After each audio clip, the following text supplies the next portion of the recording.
a espécie humana, é o título que ele dá para a sessão, e é também o título de um livro do Robert Antelmo, A Espécie Humana. Eu não avancei tanto assim na leitura, mas já avancei um pouco, e até onde eu fui, é curioso que, para abordar esse tema, e não é uma questão de data, né? Para abordar esse tema, o Blanchot, ele se esquiva. Será que é uma questão de data que pode se refutar? Vamos ver. Primo Levi, vamos ver quando ele publicou Isto um Homem. Que nenhum desses trabalhos fundamentais sobre literatura de testemunha, é a edição original, em italiano, mas ela já existe desde 47. E o Shoah, do Claude Lanzmann, vamos ver, eu acho que é de 60 e tanto. Não, é de 85. O Shoah não entra no retrovisor temporal do Blanchot, mas acho que teria feito bastante efeito sobre a filosofia dele. Shoah é um documentário gigantesco, feito por um documentarista chamado Claude Lanzmann, que se tornou documentarista fazendo esse filme, e que é mais ou menos 5 ou 6 horas de relatos de sobreviventes a campos de extermínio, campos de concentração. E alguns relatos de oficiais nazistas, e alguns relatos de pessoas que moravam perto de campo, pessoas que estavam implicadas. Não tem nenhuma ficção, não tem nenhuma dramatização, é só relato. E ele fez outros documentários seguindo essa mesma metodologia, e ele criou, em torno dessa metodologia, uma filosofia acerca de como se aborda o tema dos campos de extermínio. Ainda que ele não seja um filósofo, eu acho que o pensamento mais consistente sobre relatos campos de extermínio é o pensamento que se dá em torno desses documentários e dos textos de opinião do Claude Lanzmann. Ele fez outros documentários na sequência, um chamado Sobibor, que é uma revolta de judeus num campo de extermínio. Os judeus fecham o campo. E outros relatos, depois ele foi criticado porque ele explorou muito pouco os relatos femininos. E ele faz uma espécie de adendo ao Shoah com relatos de judias que sobreviveram ao campo de extermínio. E o argumento central dele é esse, de que a dramatização, a ficcionalização em torno desse tema é imoral, porque traz a fantasia onde a fantasia não pode estar. Traz a ficção para onde a ficção tem que exercer um papel menos significativo possível, além de romper o peso do relato, né? Tornar o relato uma espécie de ficção, quando, na verdade, o relato é a experiência mais próxima dos acontecimentos. Né? Quem é esse, César? Claude Lanzmann. Tem alguns documentários. Claude Lanzmann. O principal documentário dele é esse aqui, o Shoah, e outros que seguem a mesma toada, sobre Bor, acho que é assim, e esse sobre as irmãs, que é um complemento ao Shoah. Ele tem um embate público forte, assim, de acusações de dedo, você é imoral, você não é, entre ele e o Didi Huberman. Didi Huberman é um historiador da arte contemporâneo, talvez seja um dos mais conhecidos hoje no mundo. E o Didi Huberman, ele escreveu textos e fez a curadoria de uma exposição em que havia fotos que um Sonderkommando de campos de extermínio tirou dos campos de extermínio. E o Lanzmann ataca. O Lanzmann era muito sanguíneo, né? E o Lanzmann ataca publicamente pela imprensa essa curadoria do Lanzmann, dizendo que ele, de certa maneira, dessacraliza os relatos em torno de uma espécie de fetichismo da imagem, né? E de que o fetichismo da imagem, sendo colocado como precípio ao real do relato, né? Real no sentido literal, real do relato, traz consigo uma espécie de vulgarização dos eventos e uma espécie de abertura à ficcionalização dos eventos. Não sei se eu compro completamente o argumento do Lanzmann na crítica a essas fotos, porque essas fotos são fotos quase que acidentais, feitas pelo Sauder Comando, e a exposição do Lanzmann, do Didier Obermann, foi o menos ficcionalizadora possível, né? Ela foi mais seca e direta possível, né? Mas o Lanzmann viu uma espécie de abertura a uma espécie de frivolidade intelectual, uma espécie de frivolidade intelectual curiosa em torno dos eventos, né? E aí eles se acusam, né, de não serem judeus o bastante. A discussão veio uma baixaria, e interessante, né, vale a pena. E o Didier Obermann escreveu longamente sobre ela, assumindo a sua própria posição, criticando, reconhecendo a importância do Lanzmann, que é indiscutível, e dando a sua interpretação, né?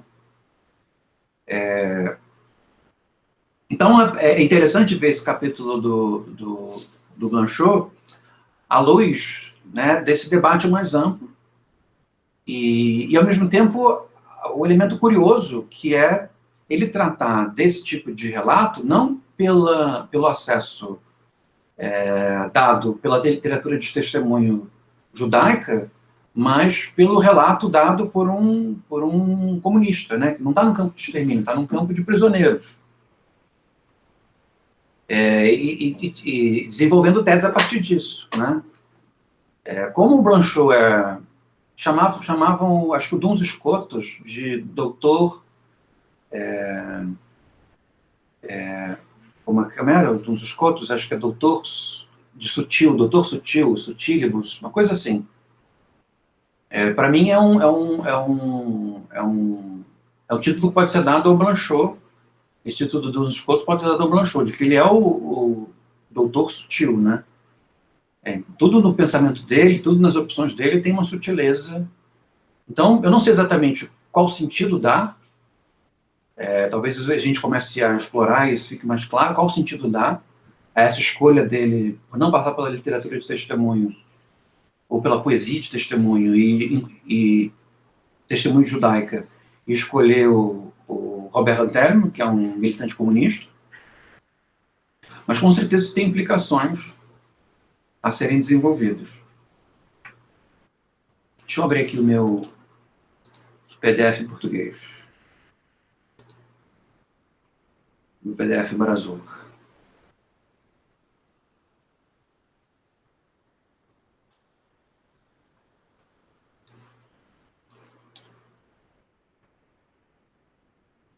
E o Claude Lanzmann tem uma biografia interessante. Ele foi casado com a Simone de Beauvoir, a esposa do Sartre, e chegou até a viver com ela, coisa que o Sartre nunca fez. E ela e o Sartre sempre estiveram juntos, né? Então ele esteve uma época entre a Simone e o Sartre. Ele é muito mais novo que a Simone, ele morreu recentemente. E o Sartre arrumou para ele um trabalho na revista que ele editava, a Le Temps Moderne. Então, o Claude Lanzmann foi editor da Le Temps Moderne, a revista fundada pelo Sartre, durante muito tempo. Que é uma curiosidade, né? Uma especificidade da biografia dele.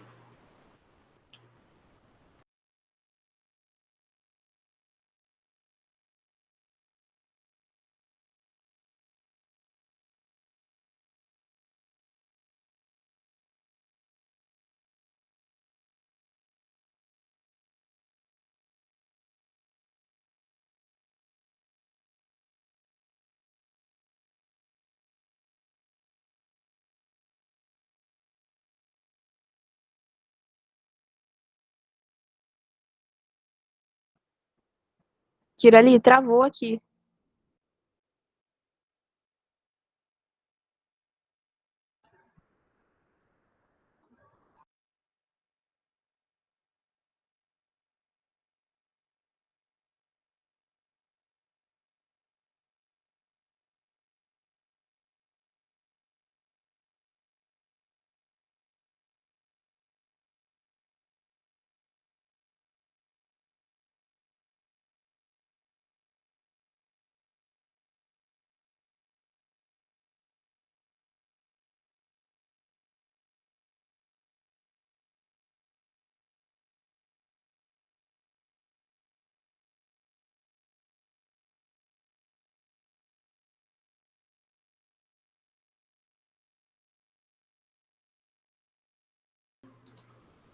Oi, gente, minha conexão caiu. Eu estava contando vários detalhes picantes sobre a vida do Claude Lanzmann e vocês perderam.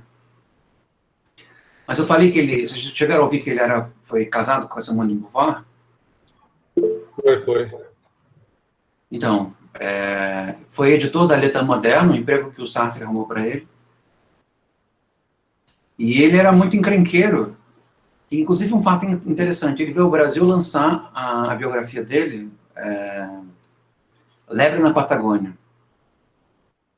E eu não li ainda não, eu tenho essa biografia, mas eu não li.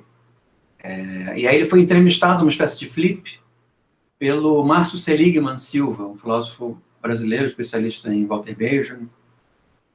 E ele deu uma bronca imensa no Seligman Silva. O Seligman fez umas perguntas, aí o Claude Lanzmann disse, você não leu meu livro? Aí ele falou, sim, aí ele tentou levar a mãe na brincadeira, Claude Lanzmann, você é impossível, todo mundo te conhece. Aí o Lanzmann, como assim todo mundo me conhece? Ninguém me conhece. Está de brincadeira comigo? Deu um esporro, assim,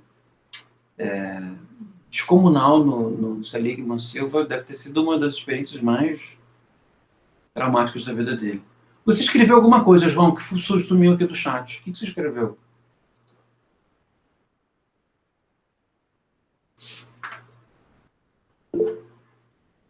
Fiquei pensando sobre essa tese, Lanzmann em oposição à teoria clássica da tragédia. Com relação a... Fala. Coisa tácita.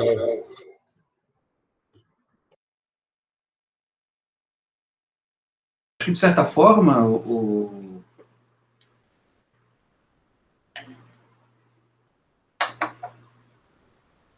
acho que tem talvez um elemento catártico, não acho que seja completamente desprovido de catarse, o relato,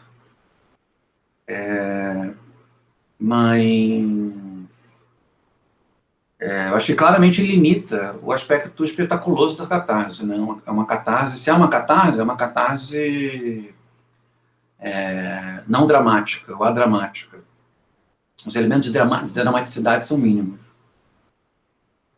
É um pouco por aí.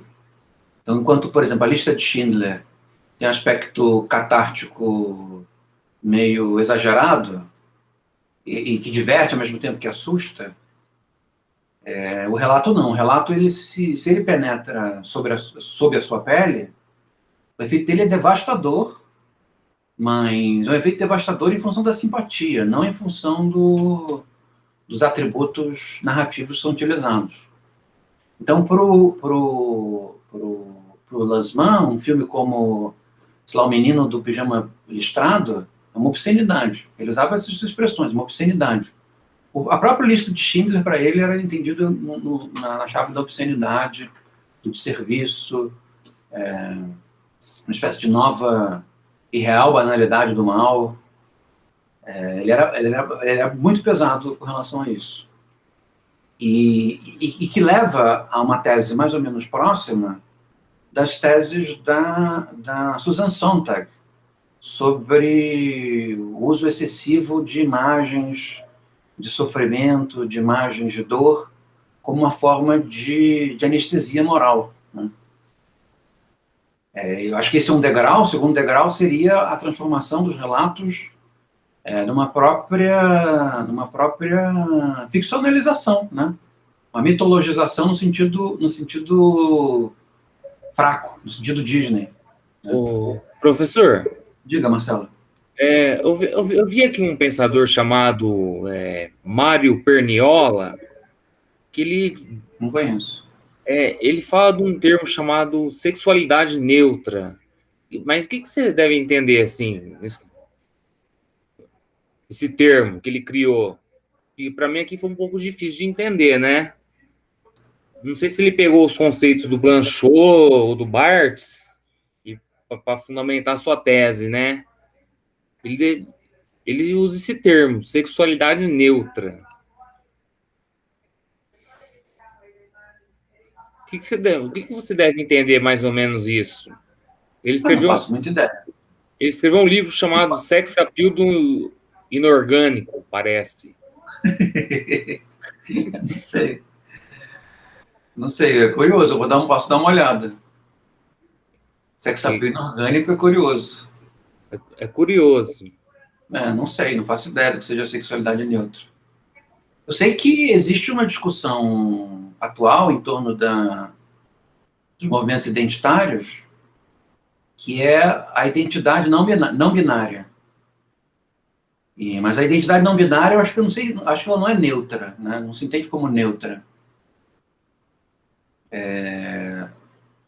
A identidade não binária é que não é nem masculino nem feminino.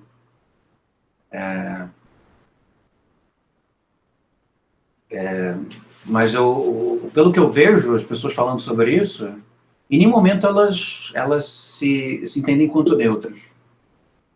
Tá, guardei aqui, depois eu vou procurar. Elas não se entendem como neutras, não usam o vocabulário neutro.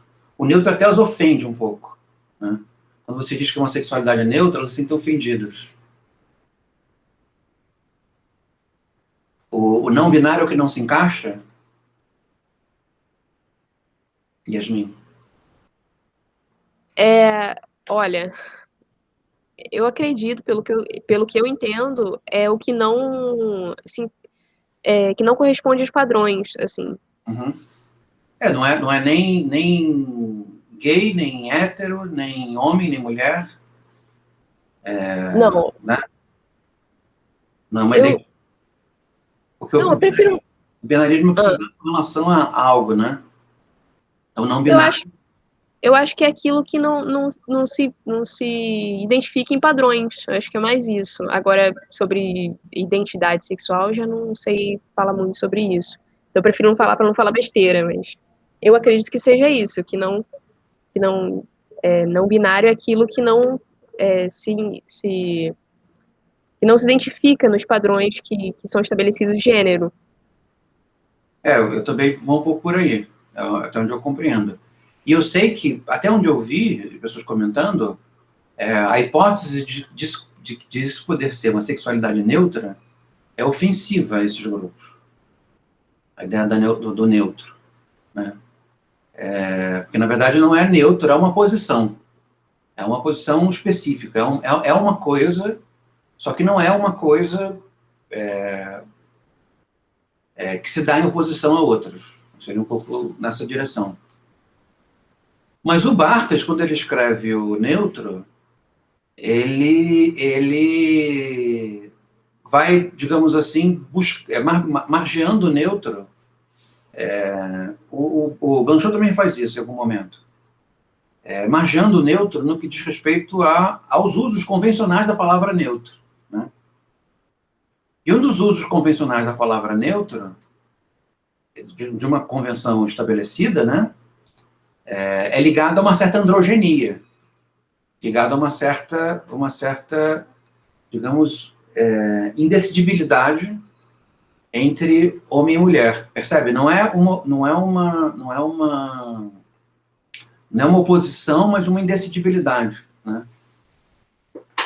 Então, eu iria um pouco por aí. Agora, a relação entre o neutro e o inorgânico, no que diz respeito à sexualidade, me surpreende e eu fico curioso. Eu gosto de coisas diferentes, vou procurar para saber. E se eu entender melhor do que você, depois eu explico aqui para gente. Mas, aí voltando ao argumento. Vamos logo para o texto, né? Vamos lá. Minha primeira nota é essa aqui. Por que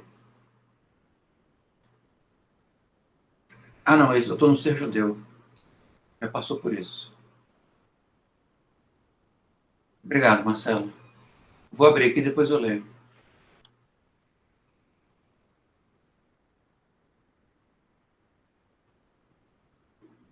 A espécie humana. Primeiro parágrafo.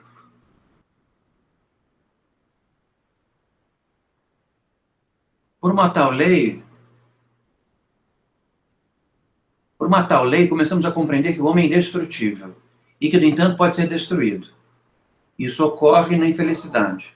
Na infelicidade, aproximamos-nos desse limite em que, privados do poder de dizer eu, privados também do mundo, não seríamos mais do que esse outro que não somos. Esse capítulo também me remeteu a um texto, eu não sei se eu tenho ainda esse texto, mas que foi um texto que eu usei para escrever o meu primeiro livro sobre Hume, que é um texto do meu orientador, o Renato Lessa, que era David Hume After Auschwitz. É um texto que ele escreveu quando estava na França, mas escreveu em inglês. David Hume After Auschwitz. E era um texto não abordando... Eu acho que ele passava pelo Robert Antello, mas principalmente sobre o Primo Levi. E o ponto do Renato é um ponto muito interessante, que pode ser lido na convergência com esse aqui, é o seguinte, que o campo de extermínio, o campo de concentração, ele suprime as categorias, ele vai gradualmente suprimindo as categorias cognitivas, e em suprimindo as categorias cognitivas, ele vai, digamos assim, desfazendo a natureza humana. Porque a natureza humana, ela está diretamente ligada à possibilidade de identificar previsibilidade no tempo, previsibilidade nos acontecimentos. E como no campo tudo é imprevisível, não há possibilidade de hábitos, não há possibilidade de crenças, não há possibilidade de expectativas, ou seja, a própria natureza humana vai se dissolvendo. Nesse sentido, desenvolvendo a tese título, a expressão título do livro do Primo Levi, É Isso o Homem, dentro dessa chave, né, de que cognitivamente o campo vai fazendo com que o homem deixe de existir. Eu acho que o Renato nunca republicou esse texto. Eu não sei se eu tenho esse texto aqui em algum lugar, mas eu tenho algumas citações nesse texto, Nos Limites da Representação, que é o primeiro livro que eu escrevi sobre Hume, em que eu tento analisar o Hume, a teoria moral do Hume, com a teoria do trauma no Freud. Professor, eu acho que no livro Mutações, quando ele fala do silêncio, tem um artigo do Renato falando do Primo Levi, se eu não me engano. Ele trata muito do Primo Levi, mas depois você dá uma olhada para mim se tem esse David Hume em Auschwitz. Depois de Auschwitz, porque se tiver, ia ser legal. Eu vou ver. Obrigado. Na verdade, eu que agradeço, Marcelo. E a tese inicial do Blanchot vai um pouco do jeito paradoxal que o Blanchot vai e não vai na contramão. Abrindo dizendo que o homem é e não é indestrutível. Né? O homem é indestrutível e não é indestrutível. E é a infelicidade que nos faz ver isso.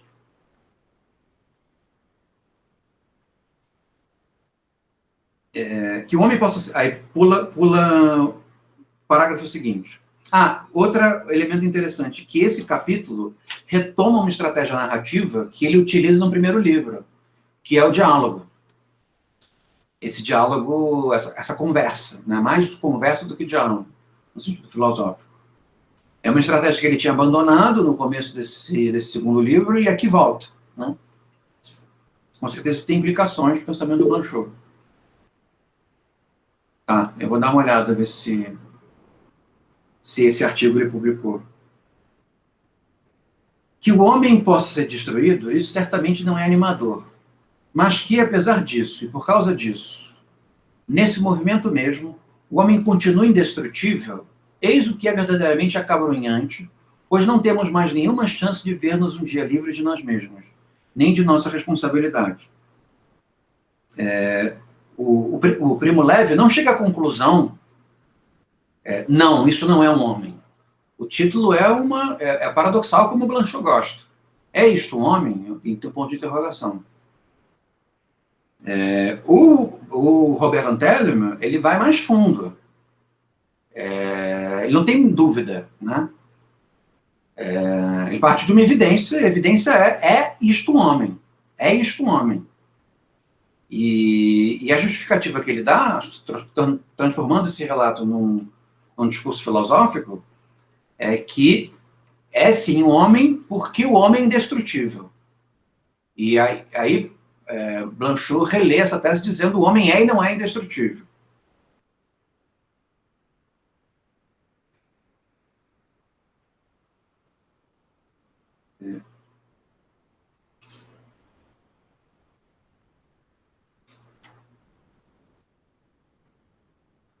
Oi, Iago, não vi você chegando. Chegou silencioso. Cheguei agora, estava em áudio.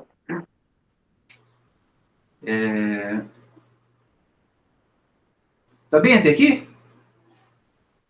Eu gosto meio de estragar a surpresa, eu não gosto muito de ficar enrolando surpresa, não. Então eu vou contar logo a minha interpretação. Eu acho que o Blanchot, nesse capítulo, apresenta uma interpretação do jeito paradoxal dele, contra-intuitiva. E que, por isso, mais interessante ainda. Que é uma espécie de nietzscheanismo ainda mais pessimista. Que é a ideia de que, sim, o homem é indestrutível e esse é o seu mal. Percebe? Eu acho que a interpretação dele vai um pouco nessa linha. Nem mesmo o campo de extermínio consegue dissolver o que é um homem, e esse é um indicador de periculosidade dessa espécie, usando o argumento do Robert Antelme. Não à toa o termo termina com niilismo e o capítulo seguinte... esse capítulo...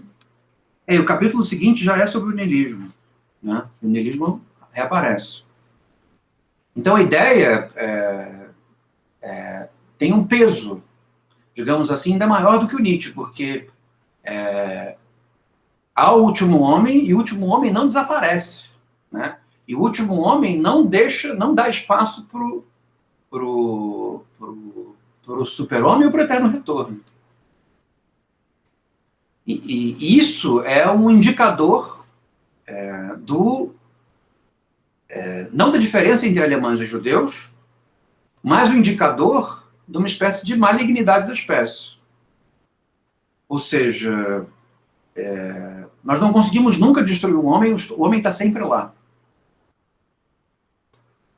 Então, nesse sentido, esse capítulo dele, digamos assim, é menos um capítulo de responsabilização dos alemães pelo massacre.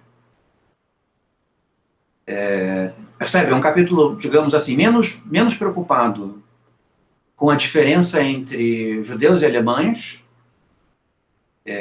mas o fato de que, mesmo que os alemães queiram exterminar todos os homens, um certo tipo de homem, eles não podem porque o homem é indestrutível. Da mesma maneira, o judeu é indestrutível. E, nesse sentido, tem um aspecto positivo e negativo. O aspecto positivo é que o nomadismo, né, um certo aspecto do judeu é indestrutível, né, o nomadismo, o deslocamento, a estrangeiridade, o fora, o baixo, isso é indestrutível, mas o homem no judeu, que é aquilo que não é admitido pelos alemães, o homem no judeu é indestrutível. Como também, no outro sentido, o homem no alemão,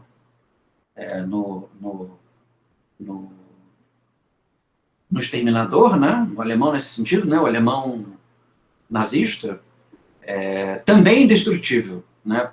Por mais baixo que ele caia, por mais que ele elabore uma tecnologia racional de destruição, o homem permanece, né? Não é a tese da banalidade do mal, como faz a Hannah Arendt. Não é a ideia de que os homens que perpetraram o extermínio são homens comuns, não é isso. Mas de que a humanidade dos homens que perpetraram o extermínio e a humanidade dos homens que foram exterminados é uma humanidade que se preserva. Então, digamos assim, que existe a minha interpretação, né, um trauma ligado a esse evento que possui uma historicidade inevitável, né, uma historicidade inexaurível. Aí vai para frente, o capítulo que começa com o antropomorfismo. Ele diz assim, a terceira frase, primeira, segunda... Mais precisamente na infelicidade, o homem sempre já desapareceu. Percebe? Ele é e não é indestrutível, né? Então o homem desapareceu e não desapareceu. E o que não desapareceu? O que não desapareceu, não desapareceu, e isso é motivo de pesar, né? Porque talvez se o homem tivesse desaparecido, estaríamos melhor sem o homem, né? Uma vez que o homem é capaz disso, né? O homem é capaz de levar o homem ao extermínio, né? Então, o próprio da infelicidade é que não há mais ninguém nem para causá-la, nem para padecê-la. No limite, não há nunca infeliz. Este não aparece verdadeiramente. Ele não tem outra identidade a não ser a sua situação, com a qual se confunde e que não deixa nunca ser ele próprio, pois que, como situação de infelicidade, tende sem cessar a destituir-se, a dissolver-se no vazio de um lugar nenhum sem fundamento. E aí, no parágrafo seguinte, ele faz uma frase de síntese, que eu acho muito boa. Todo o poder humano está fora dele, como está fora dele a existência em primeira pessoa, a soberania individual, a fala que diz eu. Então, nesse sentido, tem uma dupla natureza essa acepção sobre o indestrutível, tá? Quem é indestrutível? Quem é que não morre? Quem é que não desaparece? É o homem que está dentro, né?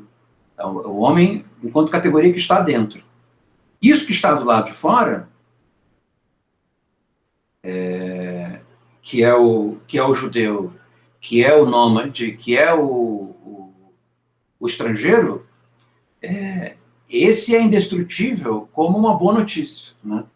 Um tem uma indestrutibilidade, que é uma má notícia, que é o homem do lado de dentro, e o outro tem uma indestrutibilidade, que é uma boa notícia, que é o homem do lado de fora, né?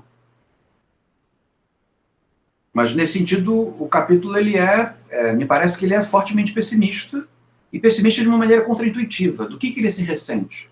Ele se ressente justamente do fato de que, a despeito da malignidade dos eventos, nós tivemos uma nova notícia maligna. O homem que causou é indestrutível, né? E mesmo na tentativa de supressão da humanidade, de tal maneira que o homem pudesse encontrar algum tipo de consolo no fato de que não estava matando homens, estava matando algo que não é um homem, esse tipo de consolo também não existe, né? Porque são homens indestrutíveis na humanidade, então indestrutíveis na malignidade que os fazem exterminar, ao mesmo tempo homens que não têm consolo de estarem matando alguém com relação a quem a humanidade eles retiraram, porque a humanidade não é passível de ser retirada. E, ao mesmo tempo, esses eventos como um todo, para assumir a natureza paradoxal da fala blanchotiana, um certo homem morreu, né? Tem uma certa ilusão, uma certa expectativa com relação ao homem, digamos, uma certa ilusão burguesa, para falar de um certo modo, isso morreu, né? Ao mesmo tempo é indestrutível.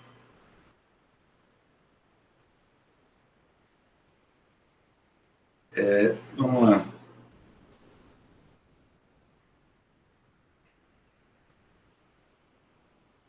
Ou, se quisermos, a relação do carrasco com sua vítima, de que tanto se tratou,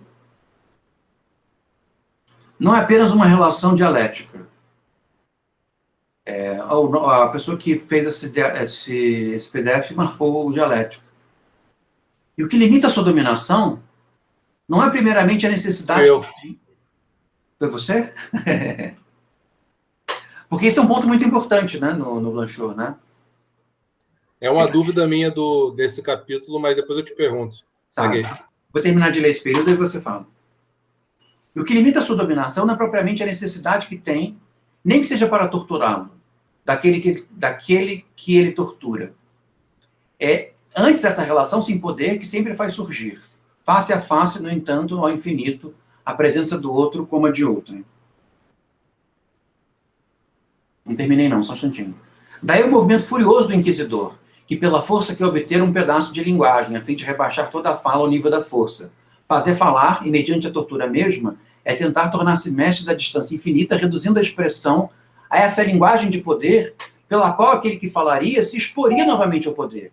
E o torturado se recusa a falar, por um lado, para não entrar, mediante as palavras extorquidas, no jogo da violência diversa, mas também para preservar a verdadeira fala que ele sabe bem que se confunde nesse instante com sua presença silenciosa, que é a presença mesma de outrem nele. Vocês lembram do que ele falou sobre a tortura no primeiro volume, né? De que o pior da tortura não é a tortura. O pior da tortura, quer dizer, o pior da tortura é a tortura, mas o pior da tortura não é a dor. O pior da tortura é obrigar alguém a falar. Para ele, isso é o terrível. Porque ao obrigar alguém a falar, ele reduz a distância infinita que há entre o torturador e o torturado. Esse é o ponto. Existe uma distância infinita entre eu e outrem, que é a distância infinita entre quem tortura e quem vai torturar, e o aspecto ignominioso da tortura é justamente obrigar o outro a falar, ou seja, o outro dar algum sinal de que existe alguma proximidade entre os dois, quando, na verdade, a distância é infinita. Né? A distância entre torturador e torturado é uma distância infinita. Deixa eu terminar o parágrafo. Presença que nenhum poder, seja ele o mais formidável, poderá alcançar. Então, o poder jamais consegue, digamos assim, extinguir a distância infinita que existe entre eu e o outro. Né? Por mais que o poder tente, ele não pode desfazer essa benigna solidão metafísica para o Blanchot. Presença que nenhum poder, seja ele o mais formidável, poderá alcançar, exceto suprimindo-a. E é essa que carrega por si própria, como afirmação derradeira, o que Robert Antelme chama o sentimento último de pertencer à humanidade. O que é o sentimento último de pertencer à humanidade? De que, ainda que tentem tirar a minha humanidade para me matar como uma coisa ou uma não coisa, não conseguem, né? Eles precisam matar um homem. Ih, perdi a conexão de novo. Perdeu não. Estou ouvindo aqui. Alô? Tá rolando, Sandro. Estamos te ouvindo.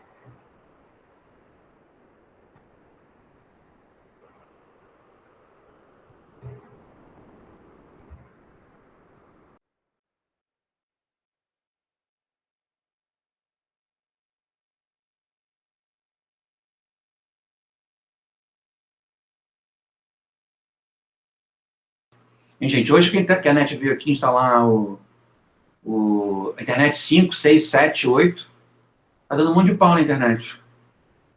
Ou seja, o 5, 6, 7G é uma porcaria.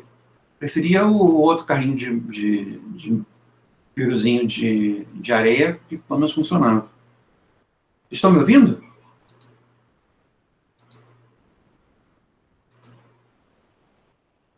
E não, perdi a conexão de novo.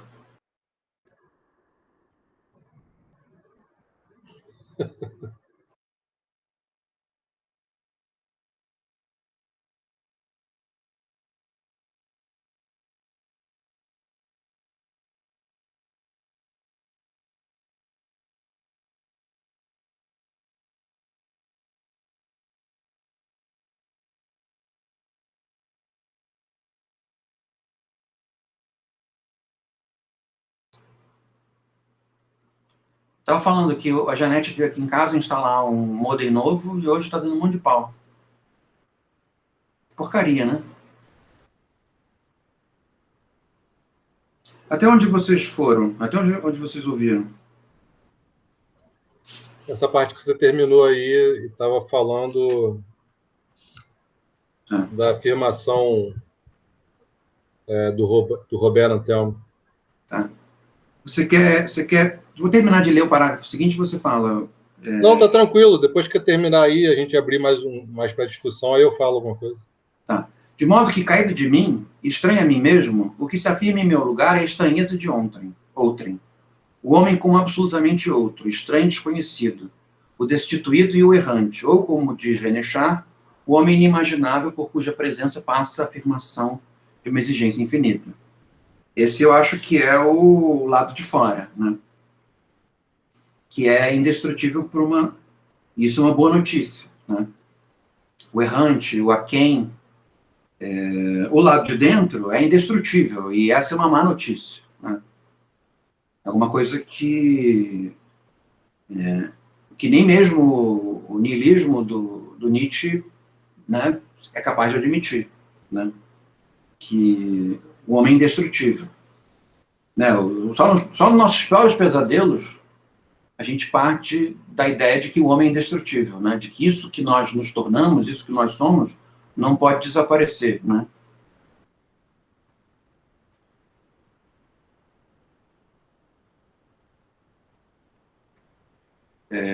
Seguindo.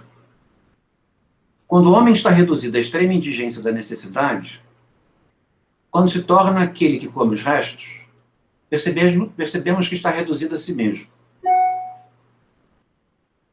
E o homem descobre-se como aquele que nada necessita a não ser da necessidade para, negando o que nega, manter a relação humana em sua primazia.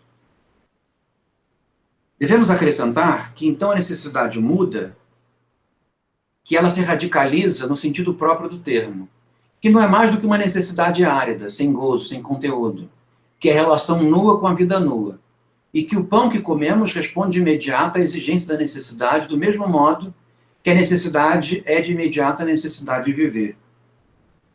Lembrem que esse texto é muito anterior aos textos do Negre, né?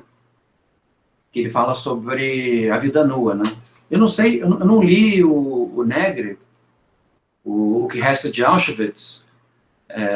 Eu não li esse texto depois de ter lido Blanchot, né? Não sei se tem referência ou não. Mas o argumento começa a me soar bastante Blanchotiano. Mas o que encontramos agora,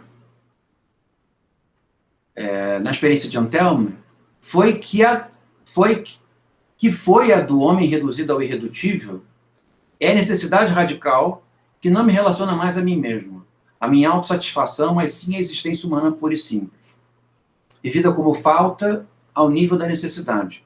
É essa condição humana pura e simples que é, ao mesmo tempo, a extinção do homem e a indestrutibilidade do homem, né? E, sem dúvida, trata-se ainda de uma forma de egoísmo.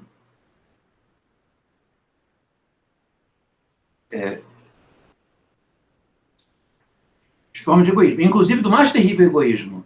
Mas o egoísmo sem ego, em que o homem é empenhado em sobreviver, apegado de um modo que só pode ser chamado de abjeto, a viver e a sempre viver, carrega esse apego como o apego impessoal à vida, e que carrega essa necessidade como a necessidade que não é mais a sua própria, mas de algum modo a necessidade vazia e neutra, portanto virtualmente de todos. Viver, diz ele mais ou menos, é então todo o sagrado. Essa maneira de ser reduzido ao mínimo não está em contradição com o que eu disse, por exemplo, com o texto do Renato, quando diz que no campo de extermínio as condições cognitivas são retiradas, e aí, lendo blanchotianamente, uma certa medida daquilo que se chama a natureza humana está suprimido. Porque a natureza humana é a possibilidade dos hábitos, a possibilidade das crenças, né? Mas, para o Blanchot, mesmo quando não há possibilidade de hábito, nem possibilidade das crenças, existe uma espécie de egoísmo sem ego, que é o fato de que o homem, pela sua má natureza, num certo sentido, mas que não é preponderante a sua boa natureza, mas pela sua má natureza, ainda assim não consegue ser extinguido, né? Ainda assim ele perdura, né? Isso, digamos, no bom sentido, é uma vingança, né? Porque o perseguido diz ao perseguidor que morre-se enquanto homem, né? Ou seja, não se matou uma coisa, não se matou um objeto ou não objeto.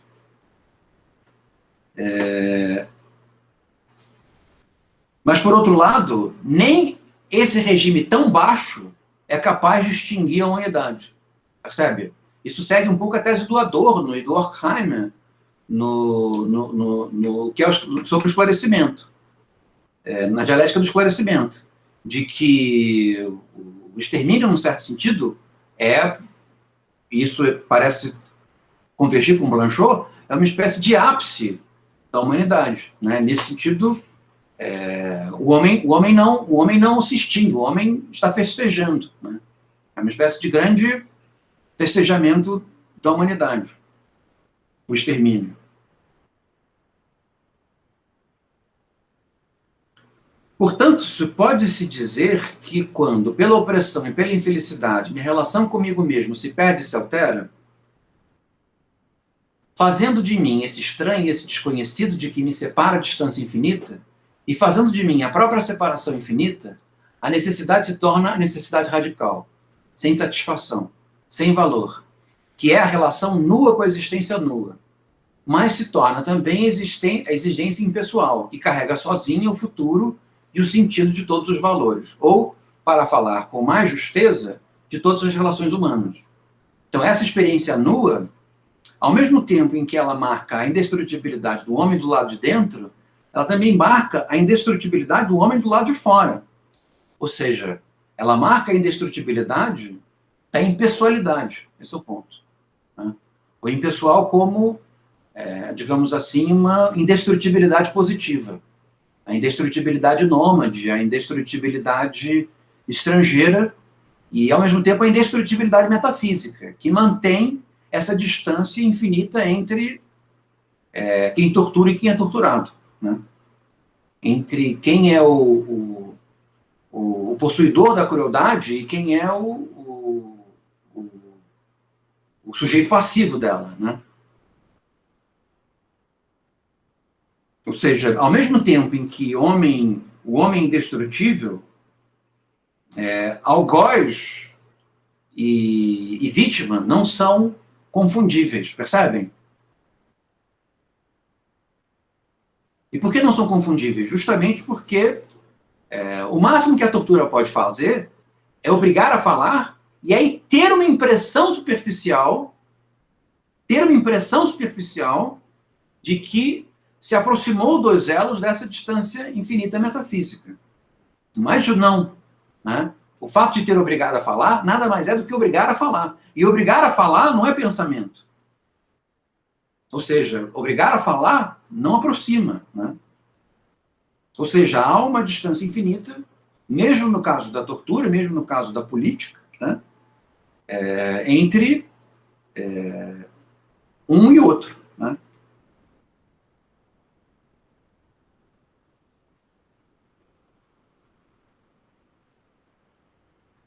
Ele diz no parágrafo seguinte: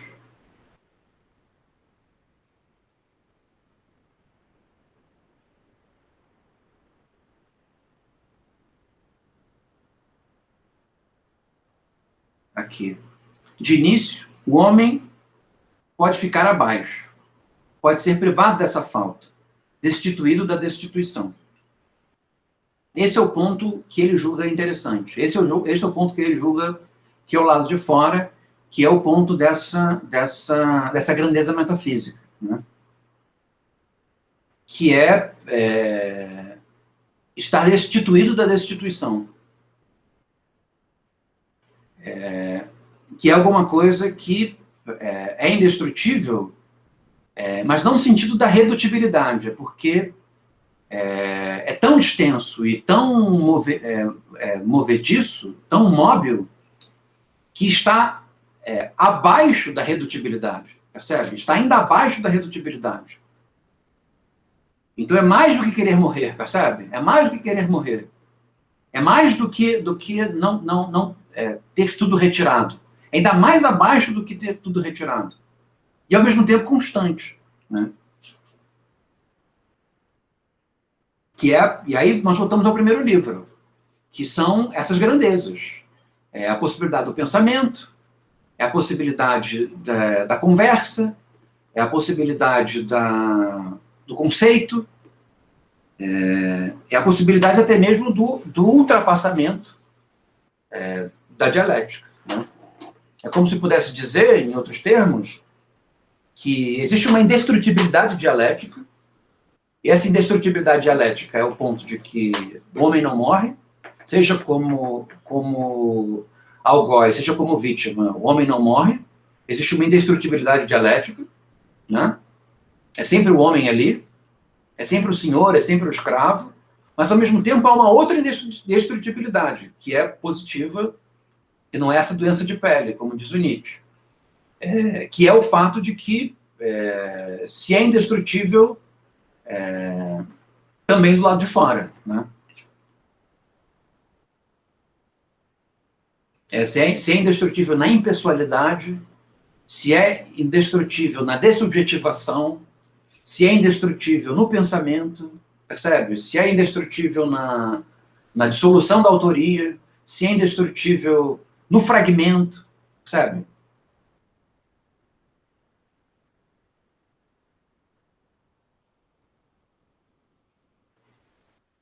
Mas para baixo ele diz assim, no parágrafo que começa em outras palavras.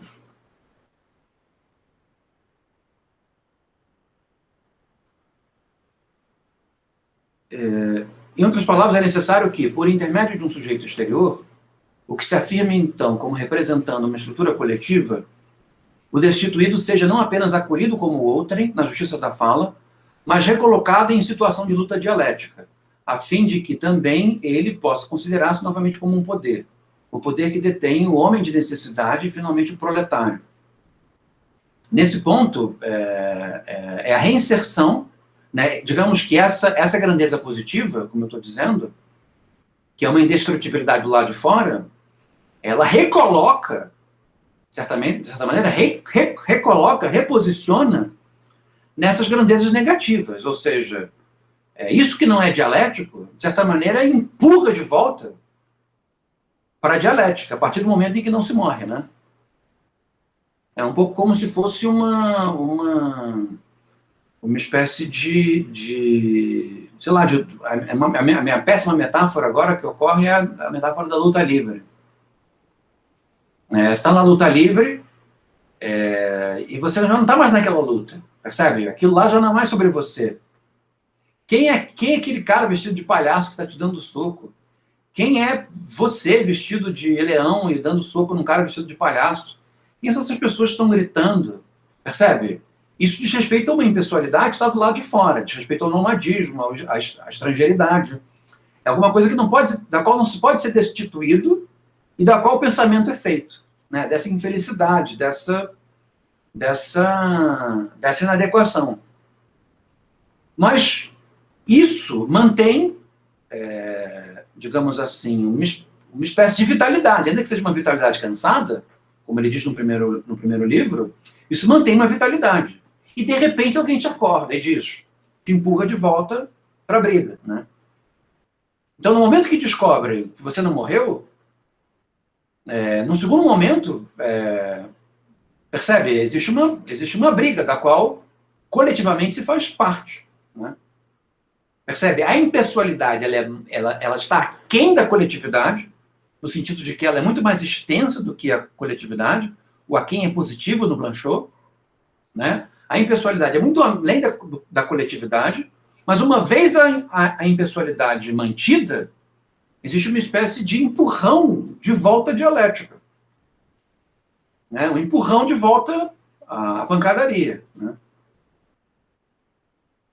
Fez sentido um pouco esse exemplo ridículo?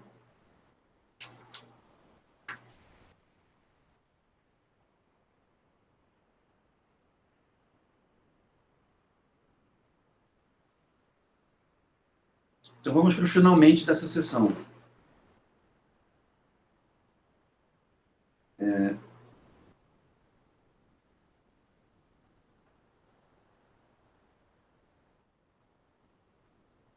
Aqui. Era, de fato, uma exigência mais imediata possível, devo falar. Reivindicação infinita que se impõe com uma força irrepreensível. E era também uma descoberta alarmante, uma surpresa extremamente dolorosa. Será que falo? Poderia, portanto, verdadeiramente falar? Nada mais grave do que esse poder falar a partir do impossível, a distância infinita preencher pela própria linguagem. E, no entanto, diz Robert Antelme, era impossível. Mal começamos a contar e sufocamos. Isso volta, novamente, à questão da literatura de testemunho, né? Que é o fato de que se passou algo, digamos assim, aquém da humanidade, no sentido negativo, né? Alguma coisa para a qual o homem não tem categorias para relatar, porque as categorias de relato são categorias ligadas ao espaço-tempo, ao hábito, à temporalidade, ao costume, né? Então não há categorias de relato, ou seja, é alguma coisa da qual só se pode falar a partir do silêncio, né? Para usar o paroxismo do Blanchot, né? Então é alguma coisa da qual não se trata, né? Mas, ao mesmo tempo, para ser capaz de falar sobre ela, é preciso estar num certo regime de pensamento, percebe? É preciso estar na impessoalidade, é preciso estar numa espécie de possibilidade de conversa, né? É preciso estar num certo nomadismo, é preciso estar num certo deslocamento, numa espécie de lugar de pertencimento, e a partir dali, aquilo que não é possível de ser feito, que é falar, acontece, né? O Blanchot pensaria, nesse sentido, o Blanchot ele é otimista, me parece, porque ele pensaria de que poderia se constituir no âmbito do pensamento, uma espécie de tal presentificação do esgotamento em que, de tal presentificação do pensamento que, percebe, a destituição já está dada, o mínimo já foi feito, já se vive menos que o mínimo. Então, o suicídio não é uma questão, né? Já se vivencia a morte repetidas vezes. Nesse sentido, o suicídio não é uma questão. Mas o ponto é de que, talvez por Antelme, que, de certa maneira, foi relançado a dialética, e a dialética tem um sentido para ele, nos outros casos, pelo menos os casos mais conhecidos, se revivenciou o menos que o mínimo diversas vezes, né? Se revivenciou o menos que o mínimo diversas vezes, a ponto de falar aquilo que não pode ser dito, né? Aquilo que pode falar, o que, em última instância, só se pode silenciar sobre, mas em algum momento o suicídio se torna necessário, né? Ou se torna necessário. Em algum momento o suicídio se torna a única maneira de parar de retornar, né? Então, eu acho que há um ruído entre a possibilidade do neutro em, de certa maneira, suspender o suicídio, que é isso que o neutro faz, né? E uma oscilação entre o neutro e outra coisa, que é o mundo do homem, o mundo do dentro, em que o suicídio se torna imperioso, né? Há um ruído aí entre essas duas coisas, né? E que eu provavelmente não sei resolver. O Pedro disse alguma coisa, deixa eu ver. Parece uma conversa com um terapeuta. Eu acho que o Blanchot está explorando, digamos, um campo, digamos assim, extremo, né? Que diz respeito a, talvez, a experiência mais drástica que a humanidade já viveu, né? Ou que o século XX viveu,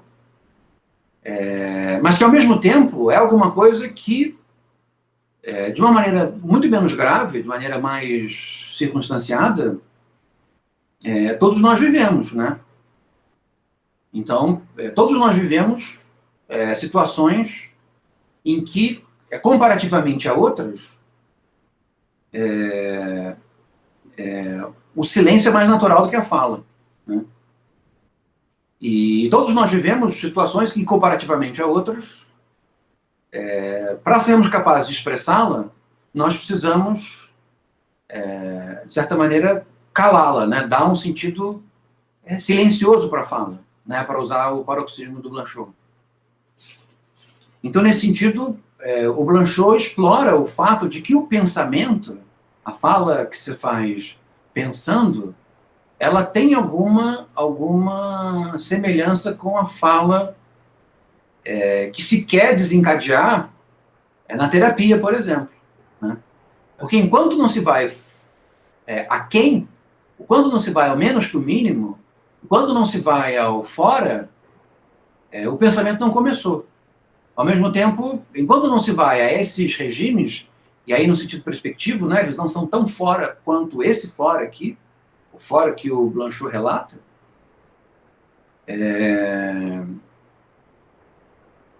ao mesmo tempo, aquilo que a terapia faz também não começa, né? Então é preciso ir para além do horror na terapia, é preciso ir aquém do horror na terapia, e no horror no sentido perspectivo, né, comparativamente a outras coisas. Por isso, muito menos grave do que isso que o Blanchot relata com relação aos campos de extermínio. Ao mesmo tempo em que é preciso ir ao aquém do horror, ao aquém da pessoalidade, ao aquém da vivência subjetiva, da vivência pessoal, para ser capaz de pensar. Percebe? Diga, Pedro. O que eu estava querendo dizer é que você estava falando sobre a crítica do Blanchot sobre a escrita narrativa, né? E como eu falei na terapia como analogia, né? Que você não... O terapeuta não vai pedir para você descrever ou reviver ou falar diretamente de que te aflige, né?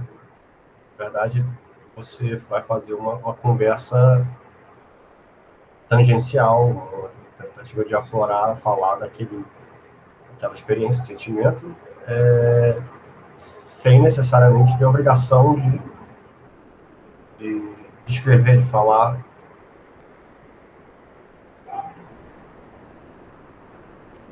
E, curiosamente, o Blanchot ele acaba explorando, enquanto falas do neutro, essas dinâmicas que acabam remetendo ao que o Freud fala sobre o aparecimento, as manifestações do inconsciente, né?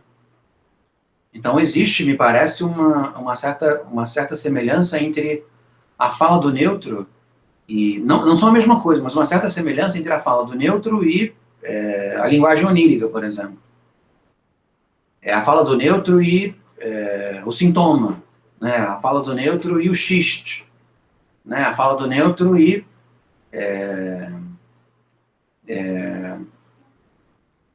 o ato falho e coisas dessa natureza, né? Porque eles acabam sendo mais importantes para o pensamento do que a elaboração, a repressão, digamos assim, a concatenação direta, né? Então, de certa forma, o fragmento, que é o que ele tem feito associação com relação à fala do neutro, parece estar mais ligado aos modos de manifestação do inconsciente do que propriamente as formas de controle narrativo da consciência sobre a acidentalidade, né? Então, nesse sentido, parece que o tipo de fala que interessa ao analista, de certa maneira, é próximo, não é a mesma coisa, mas é próximo ao tipo de fala que interessa ao Blanchot, né? E a fala que interessa ao Blanchot fazer. Mas, ao mesmo tempo, a fala do Blanchot tem uma natureza cerebral, né? Que a fala completamente onírica não tem. Tem uma natureza elaborativa no sentido conceitual, né? Que a fala onírica, inconsciente, não tem, né? Então, é uma dinâmica fragmentada, que tem uma semelhança de família forte, com a manifestação do inconsciente, mas, ao mesmo tempo, tem uma natureza, digamos assim, de elaboração racional, consciente, disso que surge fragmentariamente, né? O silêncio que você fala também é um silêncio interno, né? É um silêncio da memória, ou um silêncio do... Na verdade, talvez, mas eu acho que, na verdade, de maneira mais direta, o silêncio tem a ver com a falência, né? Ou com a afasia, como a gente falou na semana passada. Percebe? Tem coisas sobre as quais eu não posso falar sobre. Todo mundo tem algo sobre o qual não pode falar. Mas eu digo não falar consigo mesmo, na conversa interna. Na verdade, não. Na verdade, essa impessoalidade, por Blanchot, ela se dá com o outro. É alguma coisa que você fala com alguém. Então, se tem uma conversa interna, é uma conversa na qual você escreve. Percebe? Você precisa ter uma escrita. Nem que essa escrita seja fala, mas precisa ter uma escrita. Então, nesse sentido, não é onírico puro sangue, para falar assim. Porque o onírico puro sangue, ele pode ficar nesse registro, ou inconsciente puro sangue, pode ficar nesse registro que você falou. É o registro de mim comigo mesmo, do sujeito consigo próprio, né? Não é disso que o Blanchot fala quando ele fala do neutro. Tem uma dinâmica filosófica nisso, tem uma dinâmica de lidar com o outro. Esse é o ponto. Então, tem uma dinâmica de se fazer entender ao outro, ainda que aquilo sobre o que se fale não se possa falar. Percebe? Ainda que só vale a pena falar sobre aquilo sobre o que não se sabe falar ainda. Assumindo um pouco o paradoxo wittgensteiniano a favor do Blanchot. E a ideia é do seguinte: realmente, os filósofos não sabem sobre o que estão falando. E é porque os filósofos não sabem sobre o que estão falando que, às vezes, eles pensam. Porque quando nós falamos sobre aquilo que nós sabemos, sobre o que estamos falando, nós não estamos pensando.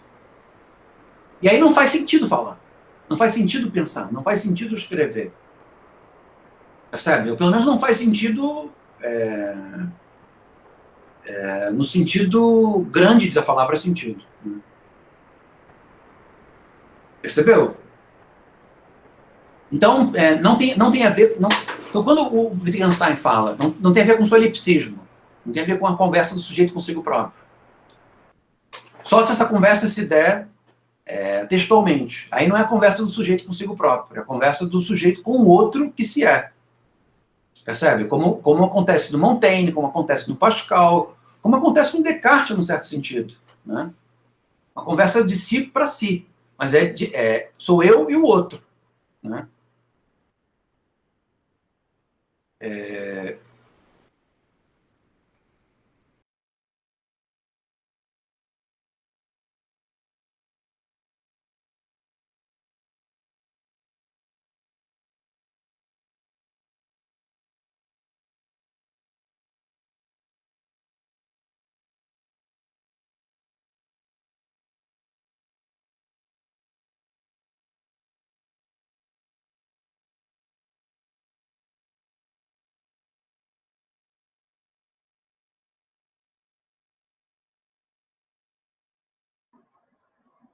Travou de novo.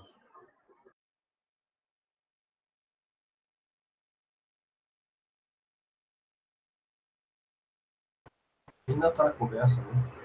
Não caiu completamente.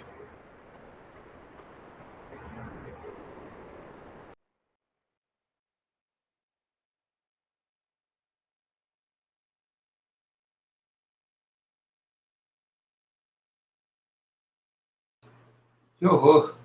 Gente, vamos... o João, vamos ouvir o João.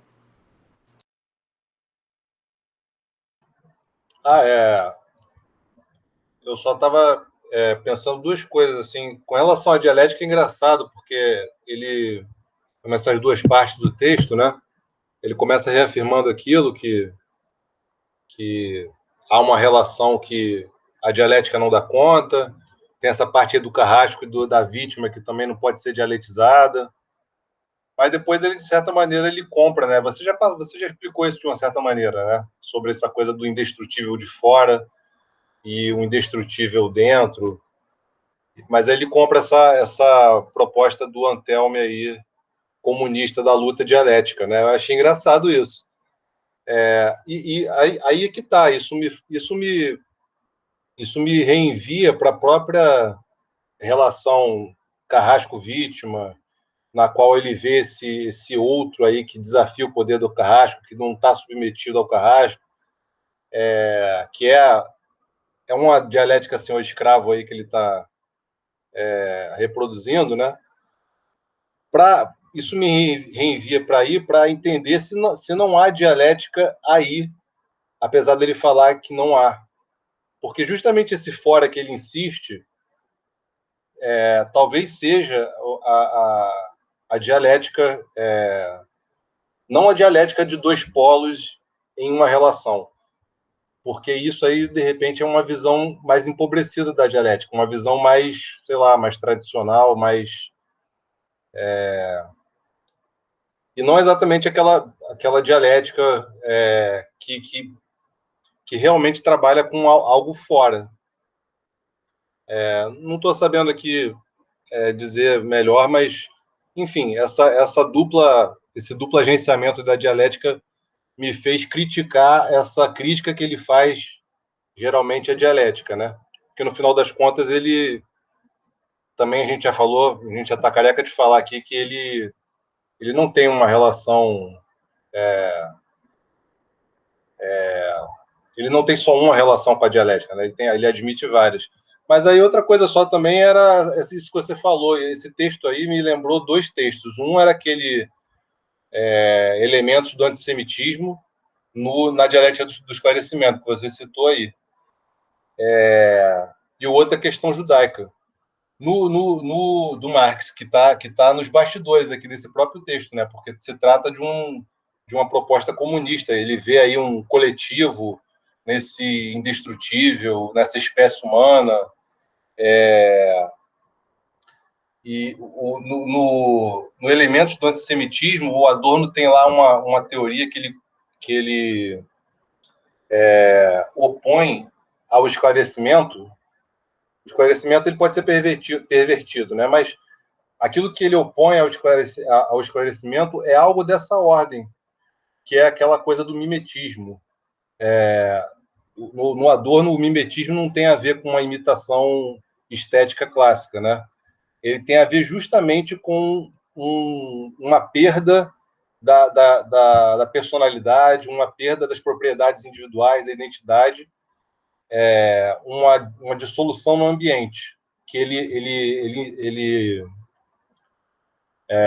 traz isso enfim, ele faz lá uma espécie de história humana e ele identifica isso em períodos pré-racionais. É isso que ele opõe à racionalidade do esclarecimento, que pode ser fascista, né? Está o tempo todo flertando com o fascismo. E eu achei curioso, porque é da ordem de uma coisa coletiva, de um gênero, de uma espécie, que eu acho que o Blanchot ele não quer se deixar capturar por essas coisas, né? Por esses universais, por esses humanismos, mas eu acho que quando ele volta lá no meio, mais no final, e fala de luta dialética e tal, parece que ele admite esse agenciamento, né? E no Marx é aquela coisa, né? O judeu ele é um pretexto ali para falar de uma emancipação que não é a política só, né? É uma emancipação social. E o Marx nessa época da juventude, ele flerta muito com aquela coisa do ser genérico, que também é da ordem da espécie, que também tem a ver com o humanismo, né, com o universalismo. Aí tem aquela crítica toda que já está meio meio batida sobre isso, mas essas forças, elas passaram nesse texto aqui, quando eu estava lendo. Eu tenho uma implicância danada com esse texto do Marx, a questão judaica, porque não tem implicância com o argumento, eu acho que o argumento está certo, mas eu acho que tem implicância com a maneira como ele procede no argumento, que é dando características negativas. Aí vai dizendo assim, o judeu é isso, dizer aquilo outro, o judeu é meio desprezível, ele é meio sujo, ele... mas calma, ele não tem culpa. Ele não é assim porque quer. Ele é assim porque a sociedade o constituiu. Percebe? E aí você fica assim, ufa, que coisa boa, mas percebe? Há uma caracterização completamente, digamos assim, idealizada no sentido negativo, né? Mas então, César, esse texto não aí... Criatura. Oi? Aquela criatura que ele remete como tendo sido produzida pela sociedade, o judeu, com aquelas características, aquela criatura não existe, né? Ninguém é tão desprezível daquele jeito, né? Mas então, esse texto aí, ele tá criticando um outro texto, né, do mestre dele lá antigo, que é o Bauer. Uhum. E no início do texto, ele vai reproduzindo o argumento do Bauer. E o argumento do Bauer é esse aí. É o de que o judeu tem culpa de ser oprimido. E ele pega muito pela religião, né? Porque o judeu ele tem aquela coisa de sou o povo eleito, sou o povo escolhido, então eu estou excluído da sociedade, só que eu quero direito político, e como é que é isso? E o Bauer acha isso contraditório e acaba culpando os judeus por sofrerem a opressão política, né? Mas o Marx ele reconstrói esse argumento, mas eu acho que depois ele desmistifica esse argumento. E ele aponta justamente para um além do que a reivindicação política do judeu aponta, né? Ele aponta para um além dessa reivindicação política. Não, e aí ele tem um certo antídoto, né? De que o judeu não precisa ser o judeu se o judeu não quiser. Mas isso percebe? Tem um elemento, não sei se, acho que nem residual, tem um certo antissemitismo meio declarado, né? Eu acho que não. Esse argumento é do Bauer. Esse argumento de que a religião tem que ser abolida do Estado. E o judeu tem que abrir mão de ser judeu e o Estado tem que abrir mão de ser cristão. Só assim o Estado vai ser um Estado moderno. O Marx ele critica isso, porque ele observa que nos Estados Unidos, por exemplo, a questão ficou secular. Ninguém precisa deixar de ser nada na religião e o Estado continua o mesmo. Continua uma ilusão, reflexo da sociedade civil, das desigualdades civis. Então, eu acho que ele, do meio para o final do texto, ele se desvencilha desses preconceitos. Eu tendo a ler, não, pelo menos não nesse texto, eu tendo a não identificar um antissemitismo, não. Eu tendo a identificar, assim, a crítica é muito mais embaixo, né? E aí parece que ele está criticando a reivindicação judaica, mas ele está só apontando que a conquista política é só o meio do caminho. Então, no final das contas, todo mundo está meio errado. Mas eu não sei se tem antissemitismo. Mas aí eu teria que reler, não sei. Não tem um elemento nisso, Tico, de que ele faz tanta troça do Bruno Bauer, né? E depois, na Sagrada Família, isso se aprofunda, né? Ele é tão ácido assim, em ridicularizá-lo, né? No liberalismo que o caracteriza e nas limitações que o argumento se impõe, né? O argumento impõe por causa disso, que ele aparenta comprar um pouco a premissa do Bruno Bauer para desampará-la, assim, depois. Talvez, nos seus termos, assim, de uma forma limitada, né? Então, olha, não é eu acho que culpável nem responsável por ser assim, mas assumindo que isso que foi afirmado sobre o judeu é verdadeiro. A minha leitura original estava um pouco nessa direção, de que evidentemente que o Marx não julgava que os judeus seriam inexoravelmente dotado daquelas características, porque se a dinâmica social ela se altera, essas características também se alteram. Ou seja, não existe o judeu. Né? O argumento para mim é um pouco esse. Não existe o judeu, mas existem categorias sociais que dotam os indivíduos, as pessoas, de características negativas. Mas, no momento, ele diz assim, aquelas características negativas que nós elencamos acima, elas não existem. Isso é delírio. Não existe esse judeu. Né? Os judeus não são asquerosos e mesquinhos. Né? As pessoas são asquerosos e mesquinhos. Né? Então, o fato de ele não retomar o argumento inicial com cuidado de mostrar que a sociedade não fabricou, a sociedade fabricou um judeu, mas o judeu que a sociedade fabricou não é esse que você descreveu, é outro, que também tem características positivas e negativas, mas não é esse, né? Ele é ambivalente, ele tem um pouco cá, um pouco lá. Mas eu vou reler e eu vou ver qual é o meu veredito com relação lá. Eu acho que tem mais a ver com ele, com a treta, assim, tem mais a ver com ele, em lugar de aceitar a premissa do Bauer, na verdade está sublinhando, quer dizer, assim que eu leio, né, que ele está sublinhando o... Argumento uma encrenca, né? Tosco do argumento do Bauer.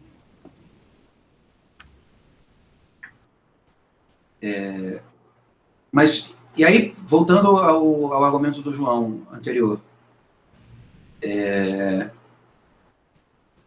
que eu acho que há uma... Eu acho que nesse, pelo menos por esse capítulo, existe, criando assim, né, um cacoete metafísico, um esquematismo, né, que é uma espécie de membrana dialética, digamos assim, mais espessa, que circunscreve o neutro. Porque isso faz com que ele, num certo sentido, prefira tratar a experiência concentracionária na perspectiva de um político, né, com vontade de vitória política, ao invés de tratar pessoas que têm um relato mais próximo do neutro para oferecer para ele. Né?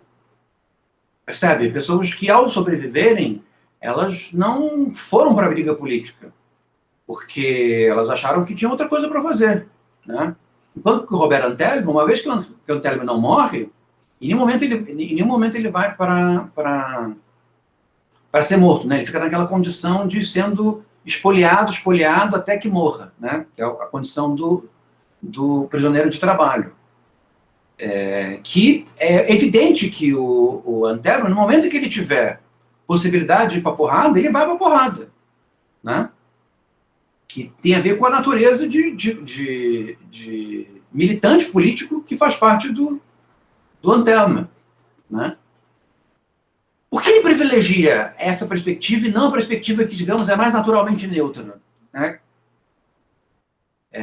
Eu acho que você tem razão.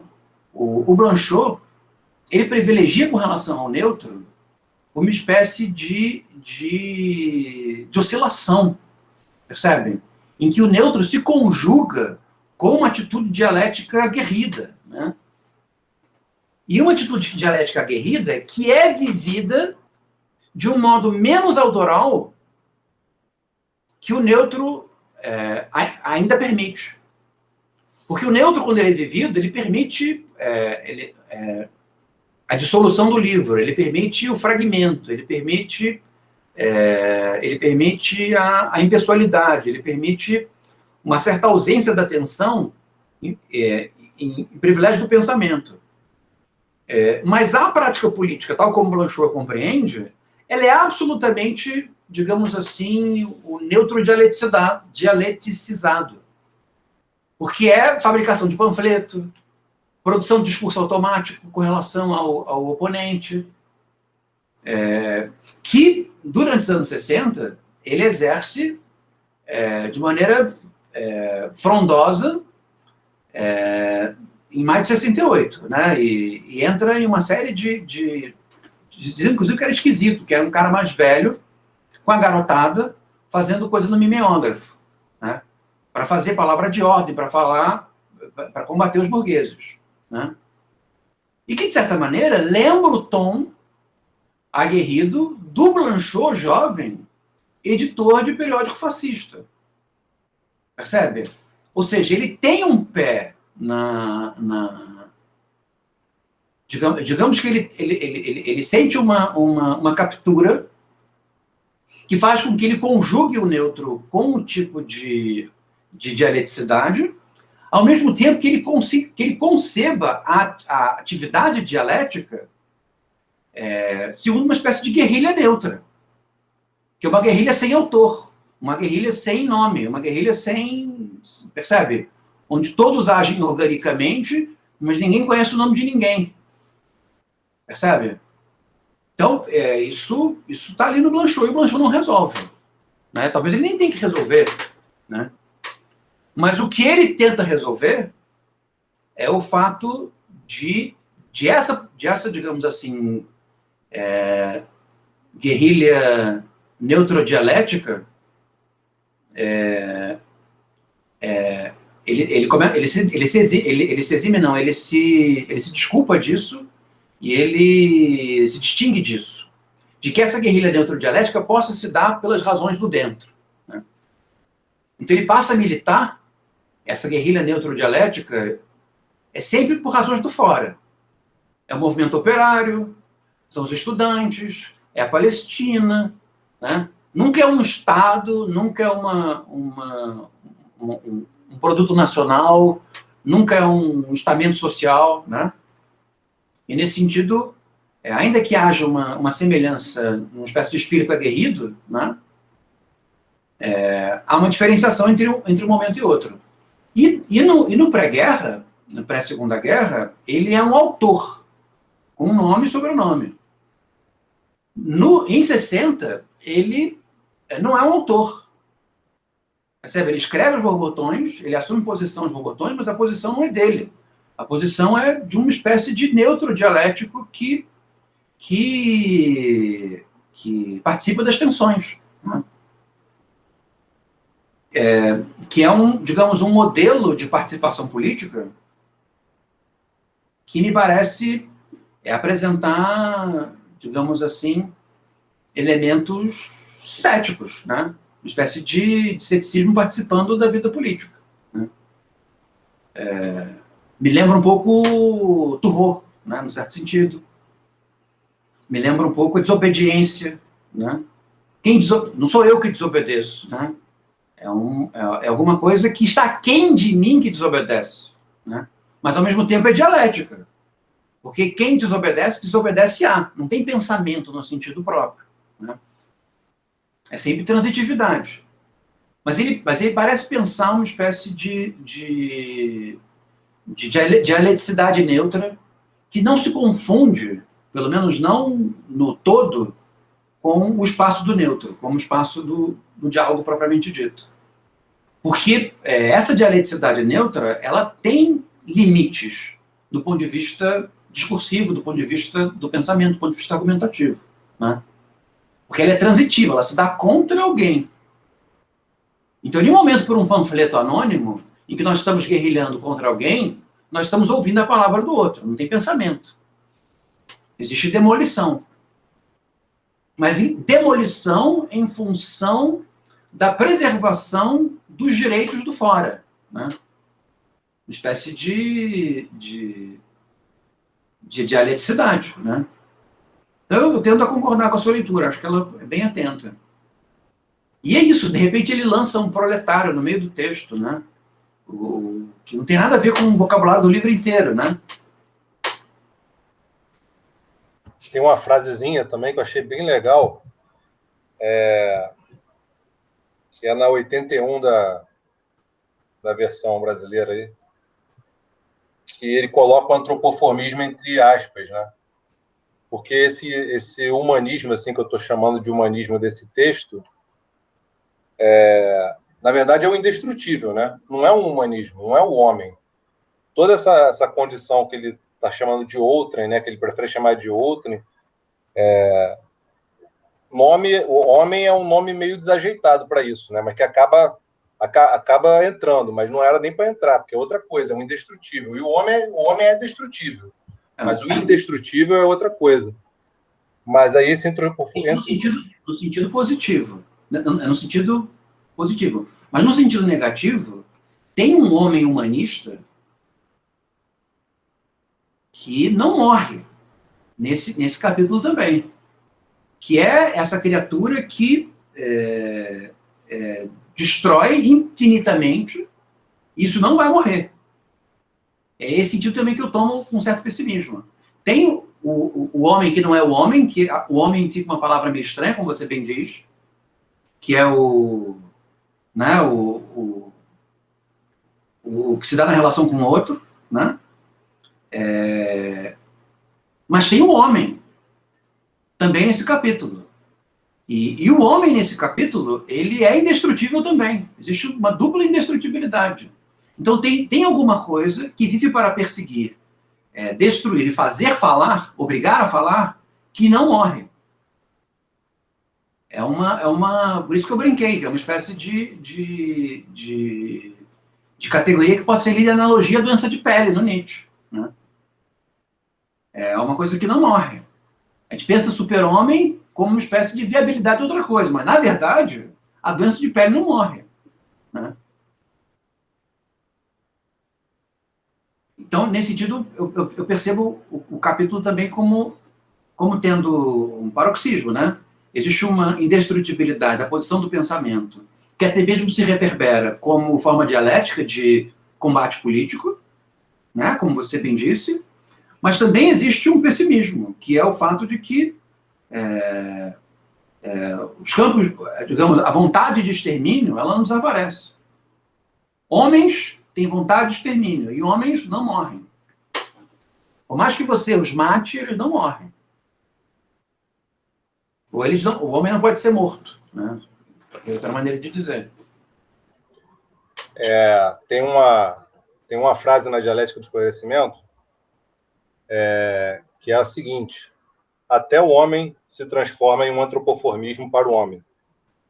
E aí é engraçado, porque numa chave adorniana, numa chave até marxista mesmo, falando de inversão que eles chamam de dialética também, parece que esse indestrutível pessimista, ele macaqueia, ele imita essa indestrutibilidade, sei lá, mais originária, só que imita do neutro, de repente, quando se confronta com isso, ele imita isso, só que precariamente, como destruição incessante, né? É meio que o avesso. Mas é uma espécie de imitação, né? Se fosse ler numa chave adorniana, porque eu pensei nisso por causa da semelhança das frases, né? Porque o Adorno também fala de um antropoformismo de uma maneira crítica, e aqui o antropoformismo, acho que também o Blanchot lida com isso de maneira crítica, até porque ele coloca entre aspas, sei lá. E porque não é disso que ele quer falar, né? Ele quer falar do indestrutível positivo, apesar da insistência desse negativo que você está apontando.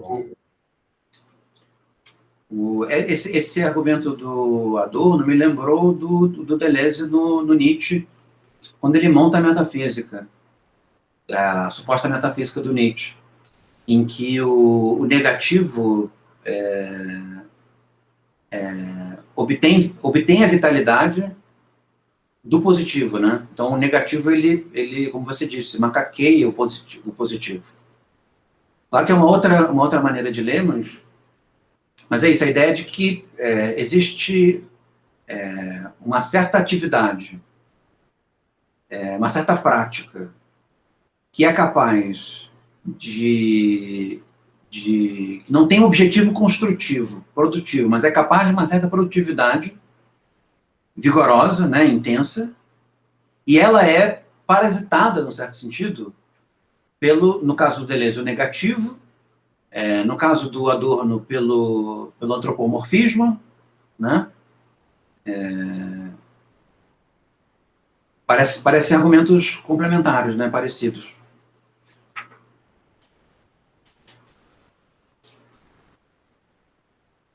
Então, o capítulo seguinte é sobre o niilismo. Dá para a gente começar, pelo menos o iniciozinho. que as primeiras sessões são sessões mais fáceis e mais, digamos assim,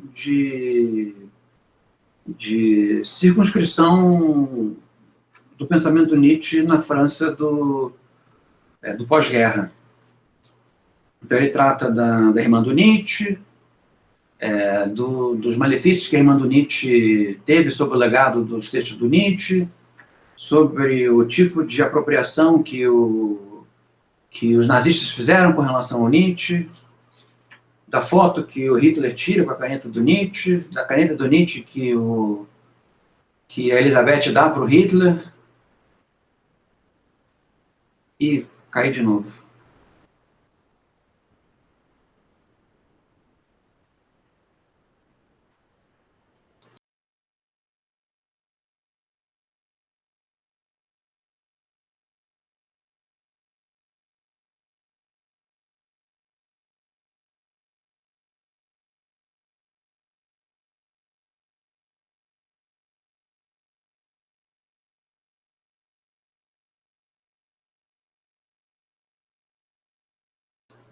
Oi, pessoal, desculpa. Eu fiquei falando do começo do capítulo, que é mais histórico. Eu marquei alguns pedaços aqui, já vou seguir para a gente adiantar um pouco. A partir da primeira estrela, Cacete. Tá ouvindo? Tá ouvindo, César? Alô? Tá ouvindo?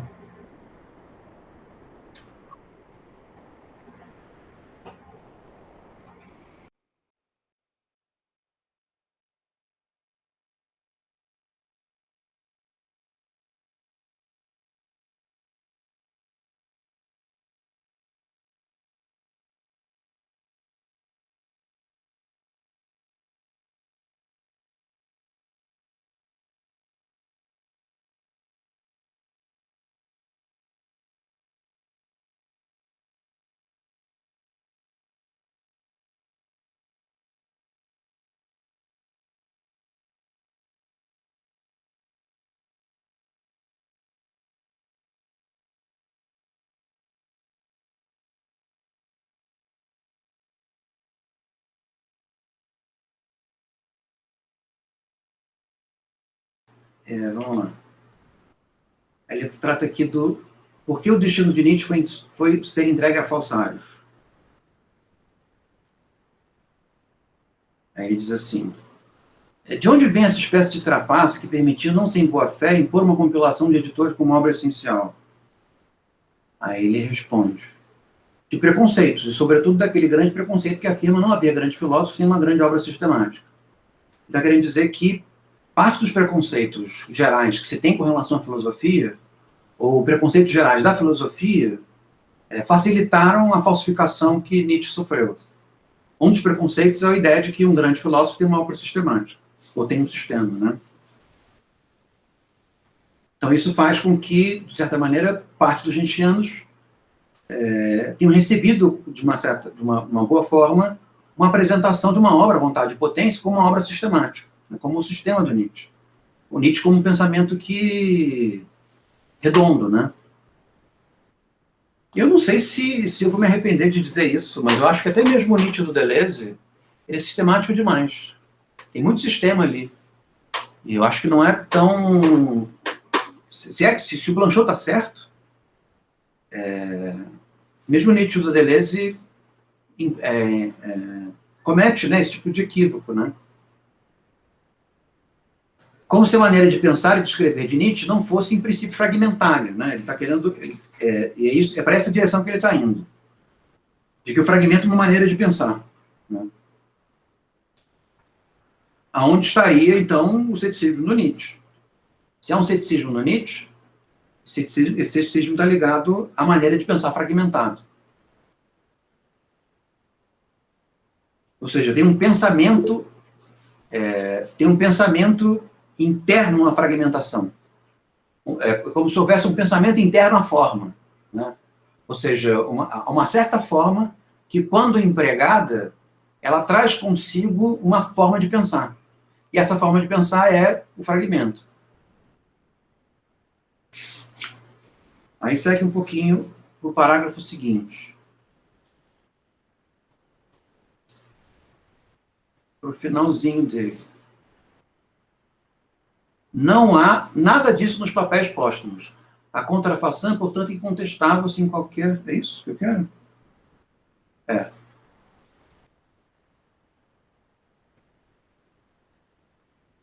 O próprio Nietzsche cedeu também por... esse ele não livrando nem a cara do Nietzsche. Está dizendo, o próprio Nietzsche cedeu também por vezes ao preconceito comum e, como se tivesse sofrido devido a essa exigência fragmentária, parece ter sido tentado, nos anos em que mais desejou fazer-se entender, a exprimir-se numa linguagem mais tradicional, de uma forma mais sistemática. Está dizendo que nem mesmo Nietzsche teve absolutamente a altura da exigência da sua própria filosofia, que seria a fragmentariedade. Então, houve um momento em que esse tipo de ceticismo do Nietzsche, um ceticismo pela forma, que mesmo Nietzsche fraquejou diante desse neutro, né? Aí segue para o parágrafo seguinte. Ele dá vários exemplos, né, de obras inteiramente póstumas e com naturezas fragmentárias, mas a que mais sofreu, ele diz, é a do Nietzsche. Vê-se que preconceitos totalmente diversos se uniram para fazer triunfar em Nietzsche o Nietzsche que ele não havia nos legado, né, que era talvez o Nietzsche que teria elementos do Nietzsche nos seus piores momentos. Inicialmente, a ideia de que ele havia conseguido dar a seu pensamento a expressão dogmática, capaz de torná-lo fluente, mais tarde, a ideia de que era para além da clarividência da razão, com a autoridade profética de uma voz saída do túmulo, que essa filosofia nos falava em nome do destino. Eu, na verdade, sempre alimentei um preconceito com relação ao Nietzsche nos meus anos de juventude,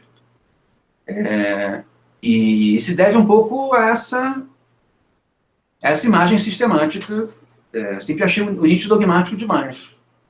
O Nietzsche só começou a se tornar não dogmático a ponto de me afastar no momento em que comecei a lê-lo com mais atenção, né? Deixar um pouco de lado o que qualquer pessoa tivesse me dito e começar a lê-lo mais por conta própria. E hoje eu vejo essa interpretação do Blanchot e me parece muito, muito preciosa, né? A ponto de entender um Nietzsche menos dogmático. E aí ele chega à interpretação do Jasper já? Não, ainda não. Ele diz assim,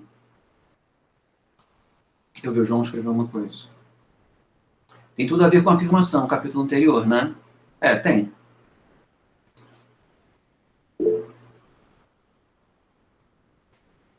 Exatamente. O Nietzsche compreende que há uma lida problemática com a linguagem. Esse é o ponto.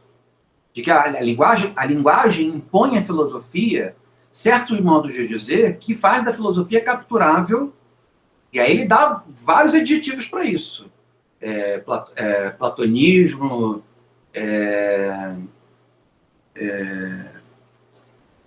filosofia apolínea, ressentimento, ele enche de adjetivo. E para e esse é um pouco a ponto do Blanchot, para não falar essa língua, ele inventa uma língua, ou ele, de certa maneira, se faz próximo a uma língua, que é a língua do fragmento, em que essa natureza problemática da linguagem pode ser mantida aberta, não resolvida, né? Assumindo, de certa maneira, o argumento do Barthes, de que existe uma espécie de espontaneidade dogmática na linguagem. E essa espontaneidade dogmática da linguagem precisa ser, pelo menos, boicotada. E o fragmento no mínimo, um boicote. Senão, a possibilidade do pensamento.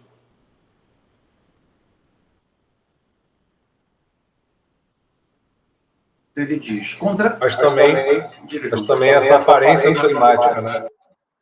Como ele detectou lá na Simone Veil, né? O Nietzsche usa isso, né? Esse é digamos assim, o sabor do fragmento no Nietzsche, né?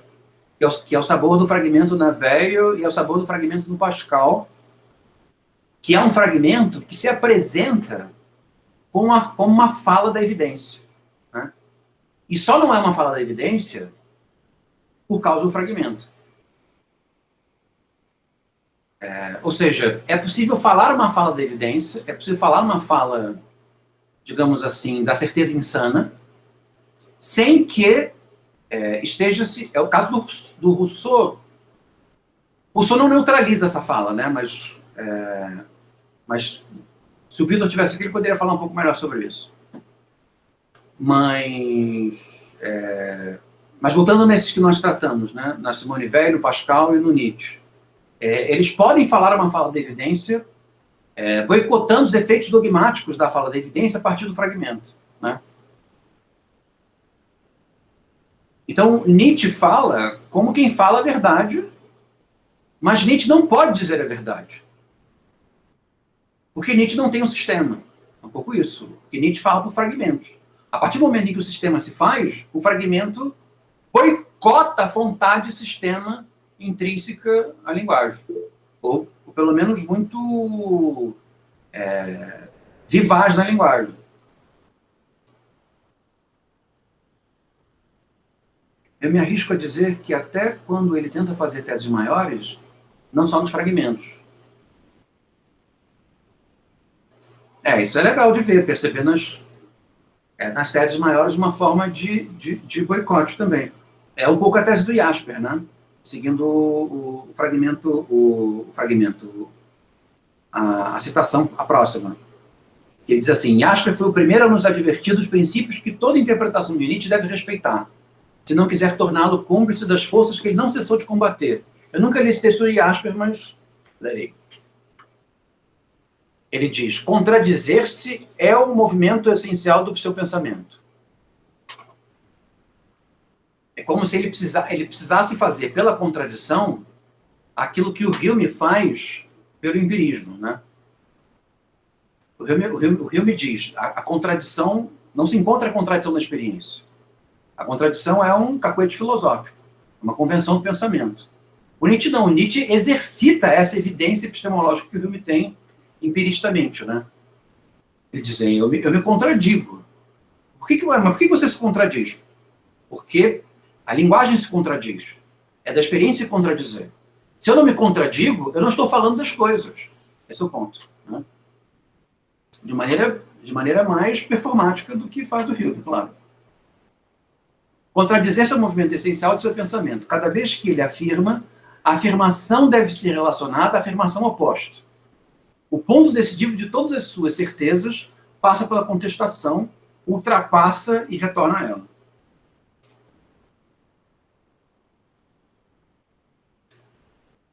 Que falando sobre o homem, segue um pouco essa direção, né? O homem está doente, o homem vai morrer, o homem morreu, o homem não vai morrer nunca.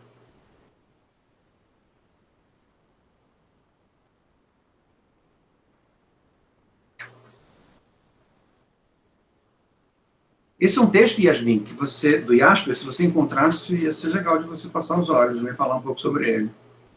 Sim, sim. Eu estava pensando isso. Muito bom.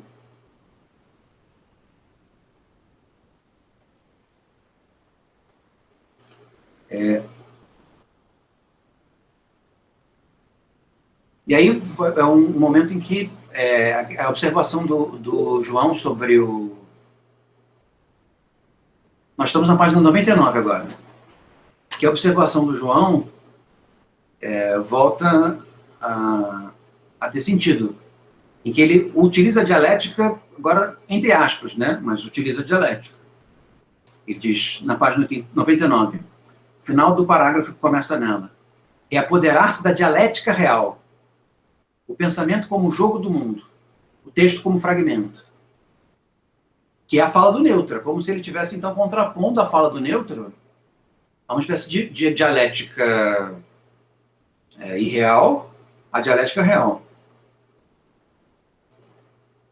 Agora, o que isso quer dizer, eu prefiro tomar o entre aspas e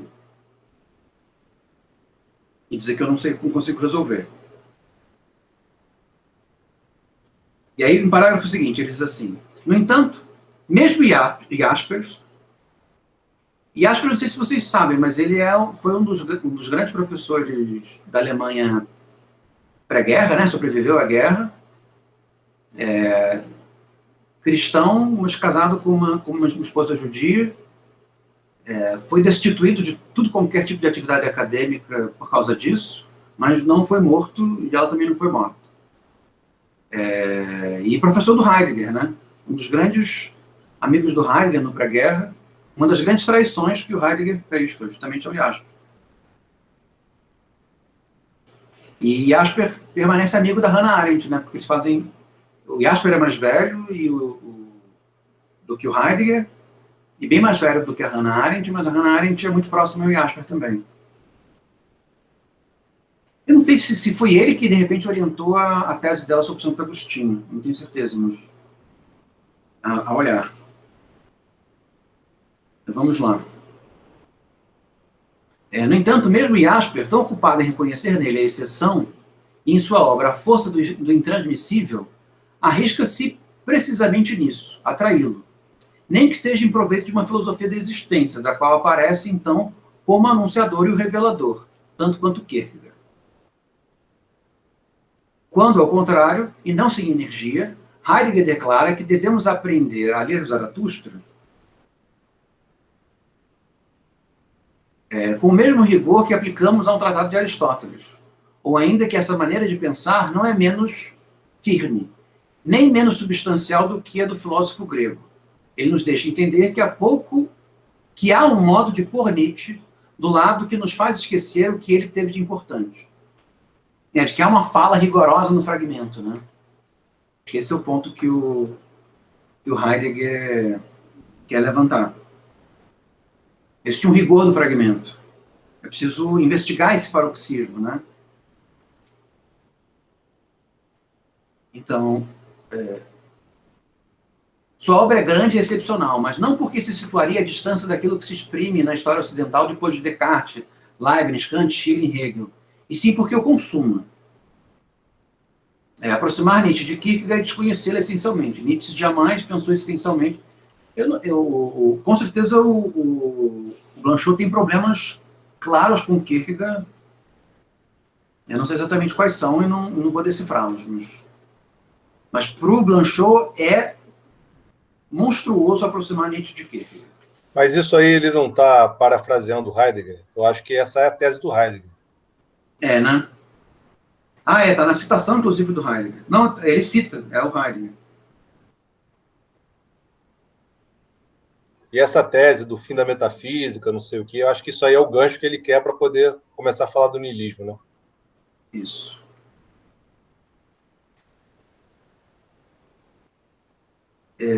Vamos parar nessa estrelinha que vai começar agora?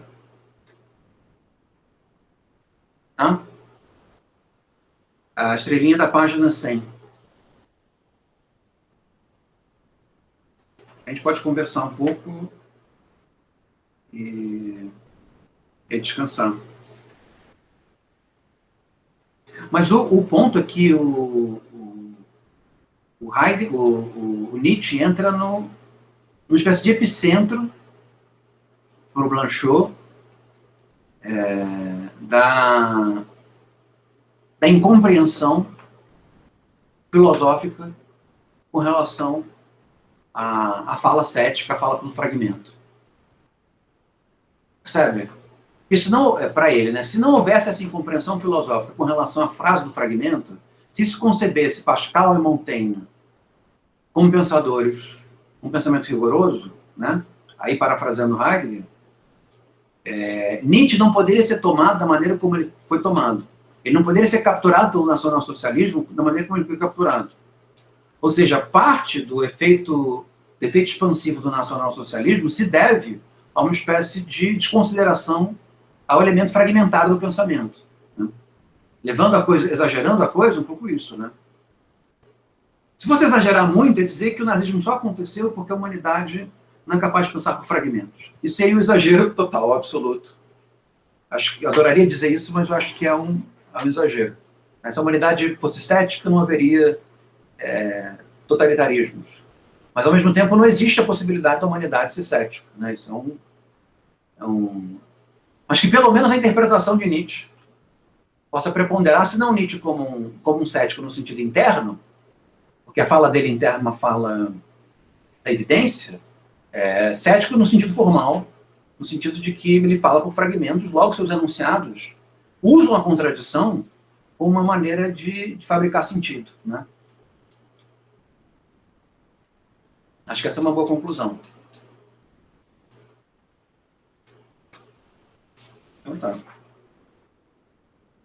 Vou desligar aqui para a gente falar mal do Heidegger.